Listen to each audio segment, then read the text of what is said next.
കാര്യങ്ങൾ ആകെ മാറി മറിയുകയാണ്. വോട്ടെടുപ്പ് അടുക്കുംതോറും സ്വന്തം നിലനിൽപ്പില്ലാതാകുമോ എന്നാണിപ്പോൾ ബീഹാറിന്റെ മുഖ്യമന്ത്രി നിതീഷ് കുമാർ സ്വയം ചോദിക്കുന്നത്. ബീഹാറിന് വേണ്ടി പെട്ടി തുറന്ന് വാരിക്കോരി നൽകിയ നിർമ്മല സീതാരാമൻ നയാ പൈസ ആ വഴിക്ക് നൽകിയില്ല എന്ന് മാത്രമല്ല, വലിയ വായിൽ പ്രഖ്യാപിച്ച എല്ലാ പദ്ധതികളും ഇപ്പോൾ കടലാസിൽ ചുരുട്ടിക്കൂട്ടി വെക്കുക മാത്രമാണ് ചെയ്യുന്നത്. അതുകൊണ്ട് തന്നെ വോട്ട് ചോദിച്ചെത്തേണ്ട എന്ന് മാത്രമാണ് ബീഹാറികൾക്ക് ഈ നിതീഷിനോട് പറയാനുള്ളതും.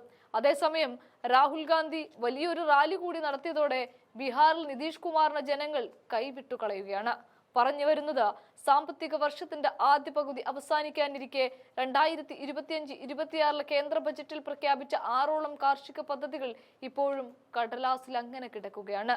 കൊട്ടിഘോഷിച്ച് അവതരിപ്പിച്ച പ്രധാനമന്ത്രി ധൻധാന്യ കൃഷി യോജന, ബീഹാറിലെ മക്കാന ബോർഡ്, കാർഷിക മേഖലയിലെ 4 സമർപ്പിത പരിപാടികൾ എന്നിവയടക്കം പദ്ധതികൾ ഇതിൽ പെടുന്നുണ്ട്. ഈ വർഷം അവസാനം നടക്കാനിരിക്കുന്ന ബീഹാർ നിയമസഭാ തെരഞ്ഞെടുപ്പിൽ ലക്ഷ്യമിട്ട് വലിയ പ്രഖ്യാപനമായി പ്രചരിച്ച മക്കാന ബോർഡിൽ നടപടികളൊന്നും ഇതുവരെ ആരംഭിക്കാൻ സർക്കാരിനായിട്ടില്ല. ഉടൻ ആരംഭിക്കുമെന്ന് മന്ത്രാലയം ആവർത്തിക്കുമ്പോഴും എപ്പോഴെന്ന് വ്യക്തമായി മറുപടിയുമില്ല. 100 കോടി രൂപയുടെ ബജറ്റ് വിഹിതമുള്ള മക്കാന ബോർഡിന് കേന്ദ്ര മന്ത്രിസഭയുടെ അംഗീകാരം ആവശ്യമില്ലാത്തതിനാൽ കൃഷി മന്ത്രാലയത്തിന്റെ സ്റ്റാൻഡിംഗ് ഫിനാൻസ് കമ്മിറ്റി ഇതിനകം അംഗീകാരവും നൽകിയിട്ടുണ്ട്. എന്നാൽ ഇതുവരെ പ്രവർത്തനക്ഷമമായിട്ടില്ല എന്നാണ് ഉദ്യോഗസ്ഥർ ചൂണ്ടിക്കാട്ടുന്നത്. ഇതൊക്കെ വെറും പറച്ചിലാണ്, പ്രഖ്യാപനമാണ്, ഒന്നും നടത്തിയിട്ടില്ല എന്ന്. ഇനി പയറുവർഗ്ഗങ്ങളിൽ സ്വയം പര്യാപ്തത പ്രോത്സാഹിപ്പിക്കാൻ ലക്ഷ്യമിട്ട് തുർ, ഉറാദ്, മസൂർ എന്നിവിടങ്ങളിൽ പ്രത്യേക ശ്രദ്ധ കേന്ദ്രീകരിക്കുന്ന രീതിയിൽ കേന്ദ്രം അവതരിപ്പിച്ച ആത്മനിർഭർ ദൗത്യവും അനുമതി അങ്ങനെ കാത്തുകിടക്കുകയാണ്. നല്ല നല്ല പേരുകളാണ് കേട്ടോ ഓരോന്നിന്റെയും. പക്ഷേ അതൊക്കെ ആ പേരൊക്കെ അവിടെ ചുരുട്ടുകൂട്ടി അങ്ങനെ തന്നെ വെച്ചേക്കുകയാണ്. പരുത്തി ഉൽപാദനക്ഷമത പ്രോത്സാഹിപ്പിക്കുന്ന ദൗത്യം എപ്പോൾ ആരംഭിക്കുമെന്ന് ഒരു വ്യക്തതയുമില്ല. ബജറ്റിൽ കൊട്ടിഘോഷിച്ച് അവതരിപ്പിച്ച പച്ചക്കറികൾക്കും പഴങ്ങൾക്കും വേണ്ടിയുള്ള സമഗ്ര പരിപാടിയാകട്ടെ, ചെലവ് ധനകാര്യ സമിതിയുടെ കേന്ദ്ര മന്ത്രിസഭയുടെ അംഗീകാരം ഇതുവരെ അതിനും കിട്ടിയിട്ടില്ല.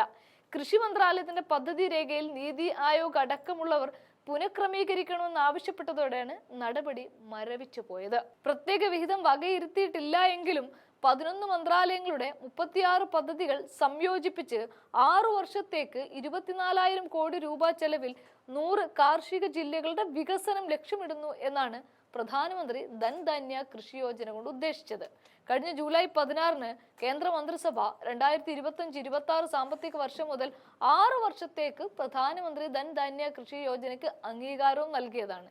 നീതി ആയോഗിന്റെ ആസ്പിരേഷണൽ ഡിസ്ട്രിക്ട് പ്രോഗ്രാമിന്റെ മാതൃകയിൽ 1.7 കോടി കർഷകർക്ക് നേരിട്ട് പ്രയോജനം നൽകാൻ ലക്ഷ്യമിട്ട് പിന്നാക്കം നിൽക്കുന്ന 100 കാർഷിക ജില്ലകളെ ഉൾപ്പെടുത്തി പദ്ധതി നടപ്പിലാക്കുമെന്നൊക്കെ സർക്കാർ പറഞ്ഞു. എന്നാൽ പദ്ധതിയുടെ മാർഗനിർദ്ദേശങ്ങളോ ജില്ലകളുടെ പട്ടിക പോലുമോ ഇതുവരെ കൃഷി മന്ത്രാലയം നൽകിയിട്ടില്ല എന്നുള്ളതാണ്.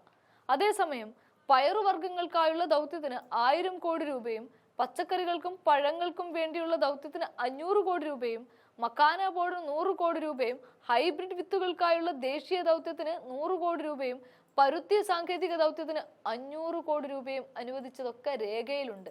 പക്ഷേ ഇതൊന്നും രേഖക്കപ്പുറത്തേക്ക് അവിടെ നടപ്പിലായത് കാണുന്നേയില്ല.